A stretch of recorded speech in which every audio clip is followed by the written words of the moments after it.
তো আপনাদেরকে বাংলা কিচেনে স্বাগত। প্রথমে মিক্সির ভিতরে ছোলার ডাল, লঙ্কা সব মিক্সি করে নেওয়া হলো। তারপরে এই যে আলুগুলো ভাজা হচ্ছে। এখন 5 রকম ভাজা হবে। আলুর চিপস ভাজা হচ্ছে। এরপরে এই যে এটা গাজর ভাজা, গাজরের চিপস, এটা পাঁপড় ভাজা।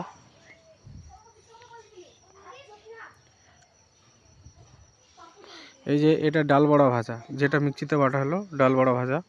এবার এইগুলোকে সব একটা থালাতে সাজানো হলো। শাক ভাজা হয়েছিল, মাছ ভাজা হয়েছিল, চিকেন হয়েছিল। এগুলো দেখানো হয়নি, পরবর্তীকালে দেখানো হচ্ছে। তো এই যে পাঁপড় ভাজা আছে, এই যে এটা পরামান্য, আর মিষ্টি সব একসাথে দেওয়া হয়েছে।